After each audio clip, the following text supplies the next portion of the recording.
দেশের ইতিহাসে এত বড় বিমান দুর্ঘটনা এর আগে দেখেনি বাংলাদেশ। সোমবার রাজধানীর দিয়াবাড়ির মাইলস্টোন স্কুল অ্যান্ড কলেজে বিমান বাহিনীর যুদ্ধবিমান বিধ্বস্তে হতবিহ্বল গোটা জাতি।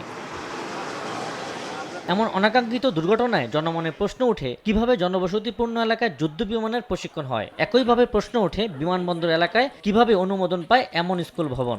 উত্তরায় যে মাইলস্টোন কলেজে শুক্রবার সকালে বাংলাদেশ ইনস্টিটিউট অব প্ল্যানার্সের কনফারেন্স রুমে মাইলস্টোন স্কুলে বিমান দুর্ঘটনা, জননিরাপত্তা ও উন্নয়ন নিয়ন্ত্রণে রাষ্ট্রের দায় ও করণীয় শীর্ষক সংবাদ সম্মেলন আয়োজন করে প্রতিষ্ঠানটি।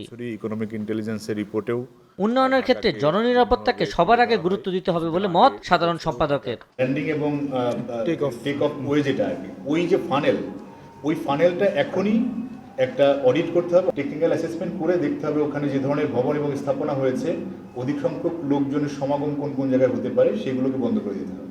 ড্যাপের নকশায় এয়ারপোর্টের আশপাশের এলাকা জলাভূমি থাকার কথা থাকলেও তা বাস্তবায়ন হয়নি মন্তব্য করে আদিল মোহাম্মদ বলেন, এমন ঘটনায় রাজুক ও সিভিল এভিয়েশনের দায়ভার রয়েছে। রাষ্ট্রের রাজুক আমার থেকে শুরু করে সিটি কর্পোরেশন, আমাদের যত ধরনের কর্তৃপক্ষ আছে, ফ্লাইট জোনে বিমান চলাচল কর্তৃপক্ষ, কেউ তাদের উপরে অর্পিত দায়িত্ব পালন করে এবং অধিকাংশ ক্ষেত্রেই রাষ্ট্রের উপরের পর্যায় থেকে চাপ দিয়ে অনেক ধরনের অনুমোদন নিয়ে দেওয়া হয়েছে। ঢাকা শহরকে কেন্দ্র করে সরকারকে শ্বেতপত্র প্রকাশ করার দাবি বিআইপির। রাষ্ট্রকে ন্যায়ের পথে নিবেন। আবু সাইদ নিশান, সময় সংবাদ, ঢাকা।